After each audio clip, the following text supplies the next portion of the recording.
হরে কৃষ্ণ কৃষ্ণ কৃষ্ণ হরে হরে, হরে রাম রাম রাম হরে হরে। প্রিয় ভক্তবৃন্দ, আপনাদের সকলকে জানাই আন্তরিক প্রণাম ও ভালোবাসা। আজকে একটি গুরুত্বপূর্ণ অধ্যায় নিয়ে আমরা জানব। অমাবস্যা চলাকালীন বিধবা মহিলাদের কল্যাণের কাজের জন্য কি কি করা উচিত এবং সধবা মহিলাদের জন্য কি কি নিয়ম পালন করা উচিত, এই নিয়ে সকলের মনে নানা রকম প্রশ্ন। সাথে আমার আগের ভিডিওতে একজন মাতাজি কমেন্ট করেছেন যে উনি এই সময় দেবীকে ভোগ নিবেদন করতে পারবেন কিনা, এবং তিনি স্পষ্টভাবে লিখেছেন তিনি একজন বিধবা, তো তিনি কি এই সময় পূজা করতে পারবেন কিনা। সর্বপ্রথম জানিয়ে রাখি, আজকের এই ভিডিও তত্ত্বতে অমাবস্যা কি। অমাবস্যা হলো দেবী শক্তির বিশেষ সময়, যখন মা প্রাকৃতিক ঋতুমতী হন বলেই বিশ্বাস করা হয়। এই সময় কামাখ্যা মন্দিরের দরজা 3 দিনের জন্য বন্ধ থাকে। এই সময় পুজো অর্চনা করা বন্ধ থাকে, ভোগ নিবেদন করা বন্ধ থাকে, প্রাকৃতিক বিশ্রাম থাকে। এই কারণেই এই 3 দিন কিন্তু অত্যন্ত সংযোগ সময় রয়েছে। সাথে লোকবিশ্বাস ও স্বাস্থ্য অনুযায়ী নানা রকম নিয়ম বহুকাল ধরে চলে আসে। তার থেকে সব থেকে বড় কথা, বিধবা মহিলাদের কারণ অকারণেই আগেকার দিন থেকে নানা রকম বাধা বিপত্তির আড়াল থেকে কাটিয়ে আসতে হতো। বিধবা শব্দটি মানুষ পাপের চোখে দেখানো শুরু করেছে। আদৌ কি সেটা? কিন্তু দেবী মা কি বলছেন, প্রত্যেকটি মেয়ে, সে সধবা হোক এবং বিধবা, প্রত্যেকটি মায়েরই রূপ, মায়েরই আশীর্বাদ, মায়ের সন্তান। এই সময় কি কি মেনে খেতে হবে, কি নিয়ম করতে হবে, সবকিছুই কিন্তু সধবা ও বিধবার মধ্যে কিছুটি তফাৎ রয়েছে। কিন্তু কোনোক্ষণেই মন খারাপ করবেন না। বিধবা মহিলাদের জন্য কোনো কঠোর শাস্তি বা নিয়ম কোনো মতেই শাস্ত্রে উল্লেখীয় নেই। সর্বপ্রথম লোকবিশ্বাস অনুসারেই মানা হতো, এবং এর রীতিতে রয়েছে এই সময় হরে কৃষ্ণ হরে রাম ওম নমঃ শিবায় মন্ত্র ভক্তি ভরে জপ করলে আগের জন্ম সে নানা দিক থেকে বাধা বেরিয়ে যায়। এই সময় বলা হয়, যারা বিধবা মহিলা রয়েছে তারা ফল, দুধ, মিষ্টি, এছাড়া তারা কিন্তু ঠান্ডা খাবার যেমন চিড়ে, দই, দুধ, ফল, মিষ্টি আদি খেয়ে থাকেন। শরবত, লস্যি, নানা রকম ফলের জুস তারা খেতে পারেন। তারা এই সময় উনুন ধরিয়ে বা গ্যাস জ্বালিয়ে তারা কিন্তু তাজা খাবার খেতে পারেন না।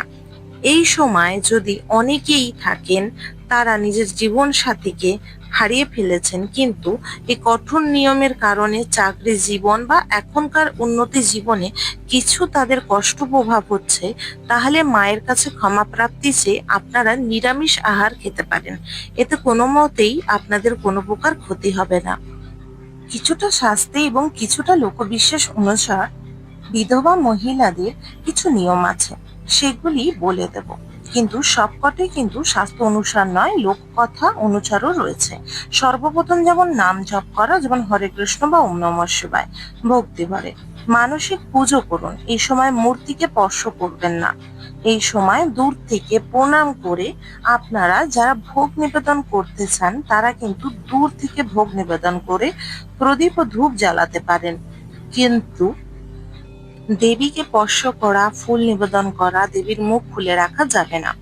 এই সময় দেবীদের লাল কাপড় দিয়ে ঢেকে রাখতে হবে। সাথে দেব দেবীর গায়ে হাত দেবেন না।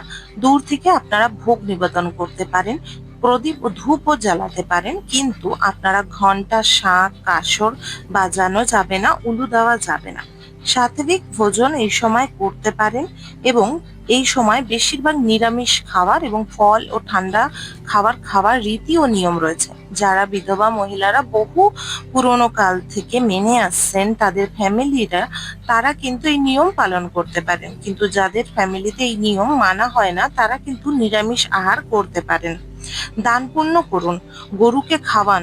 এই সময় গরুকে খাওয়ানো আপনার এ জন্ম এবং পরজন্মের পাপের হাত থেকে কিছুটা হলেও রেহাই দেবে। এবং দরিদ্র মানুষদেরকে সাহায্য করুন।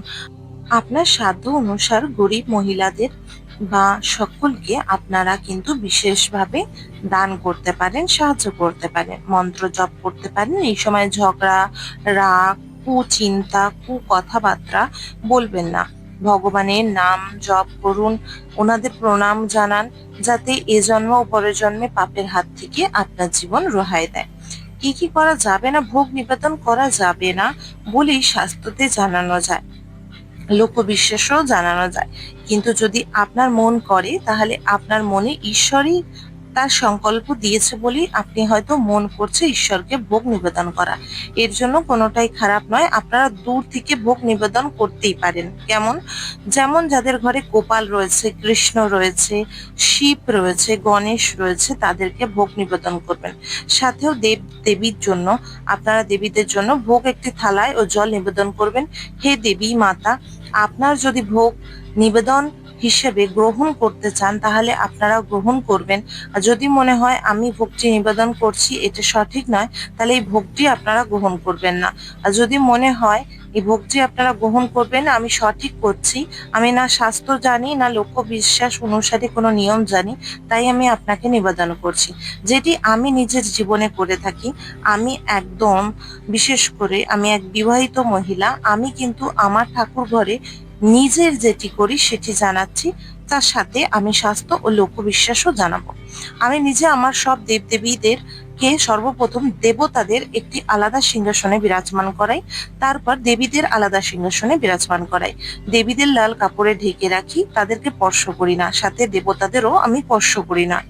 আমি ধূপ জ্বালাই এবং দূর থেকে, সাথে তাদেরকে আরতি করি না, শুধু জ্বালিয়ে রাখি। এবং দেবতাদের জন্য একটি থালায় ভোগ এবং দেবীদের জন্য একটি থালায় ভোগ দূর থেকে অর্পণ করি এবং প্রণাম জানাই। যদি আমার এই ভোগ নিবেদন করার কাজটি সঠিক হয়, তাহলে আপনারা স্বীকার করে আমার আশীর্বাদ দেবেন। যদি আমি ভুল করে থাকি, তাহলে আমার ক্ষমা করে আমার আশীর্বাদ দেবেন। এই কথাটি বলে আপনি তাদের কাছে স্যালেন্ডার হয়ে যাবেন। এর আশীর্বাদ আমি বিশ্বাস করে আপনি পাবেনই পাবেন। বিশেষ করে মূর্তি স্পর্শ করবেনই না।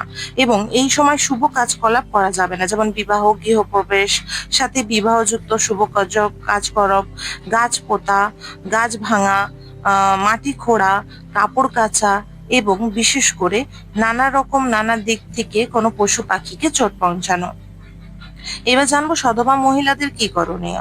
আসি সধবা ও বিবাহিত মহিলাদের নিয়ম।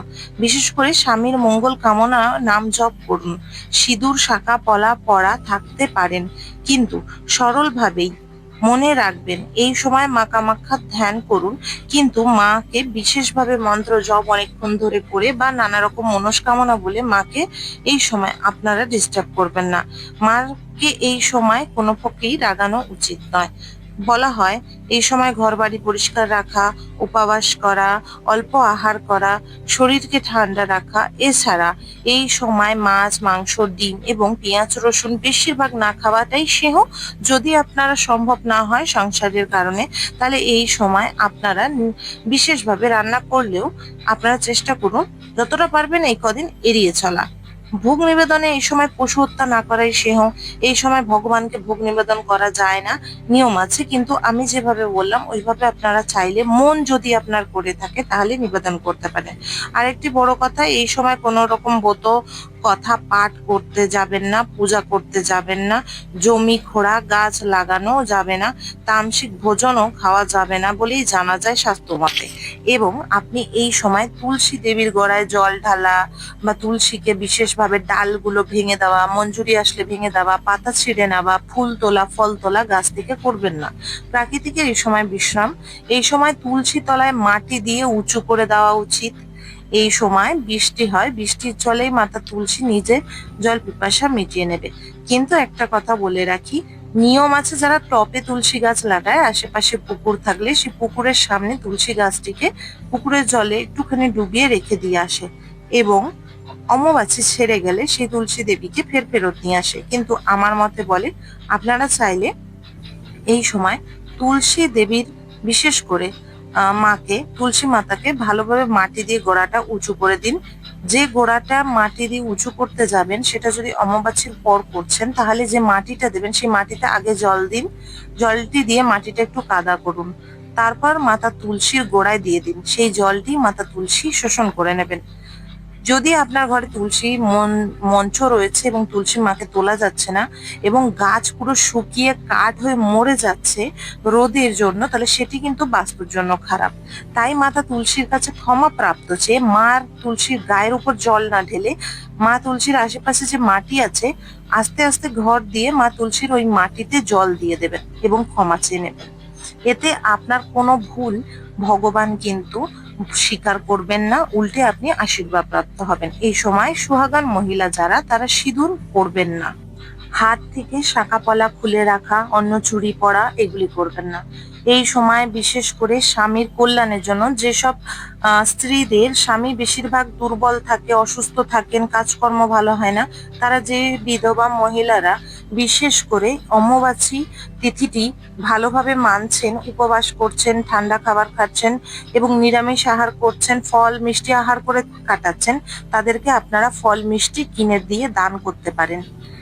বন্ধুরা, বিশেষ করে এই সময় যারা সুহাগান মহিলা রয়েছেন তারা ভুল করেও সিঁদুরকে ছোবেন না বা কাউকে সিঁদুর দেবেন না। এই সময় সোহাগের কোনো জিনিস ক্রয় করবেন না এবং বিশেষ করে কাউকে সোহাগের জিনিসও দান করতে যাবেন না। সাথে এই সময় বিধবা মহিলারা যারা এই নিয়ম পালন করছে তাদের ফল মিষ্টি কিনে দেওয়া অত্যন্ত শুভ, ভালো। না হলে আপনারা পাখি পশু গরুকে খাওয়াতে পারেন। এটাই হলো এই ৩ দিনের বিশেষ করে মাহাত্ম্য। মন পরিষ্কার রেখে পূজা করা, ভগবানের নাম জপ করা, ধরতি মাকে আঘাত না দেওয়া, শাঁখ ঘন্টা না বাজানো, সুহাগান মহিলারা শাঁখাপলা হাত থেকে খুলবেন না যদি আগে থেকে পড়ে আছেন, এবং সিঁদুর কিন্তু পড়তে নেই এই সময়। বিশেষ করে গরম খাবার রান্না করে খেতে নেই। এগুলিই হলো সকল নিয়ম। এছাড়া সবার পক্ষে আজকের এই টপিকটি লোককথা, লোকচার অনুসার ও কিছুটা স্বাস্থ্য অনুসারী জানানো হয়েছে। তাই ভগবানের নাম জপ করলে সব পাপই খণ্ডন হয়। কিছু নিয়ম অবশ্যই পালা খুবই দরকার আমাদের এই জীবন এবং পরকাল জীবনের জন্য, পারিবারিক সুখ শান্তি ও সমৃদ্ধির জন্য। এবং বন্ধুরা, অবশ্যই ভিডিওটি ভালো লেগে থাকলে লাইক করে কমেন্টে জয় মা কামাখ্যার জয় লিখে দেবেন। মা কামাখ্যার আশীর্বাদে আপনাদের সব পাপ থেকে মা মুক্তি দেবেন। সাথে চ্যানেলটিকে সাবস্ক্রাইব করে রাখবেন আপকামিং পুজো পাঠ, তন্ত্রকথা, জ্যোতিষশাস্ত্র, বাস্তু টিপস, টোটকা উপায় দেখার জন্য। হরে কৃষ্ণ, রাধে রাধে। ওম নমঃ শিবায়।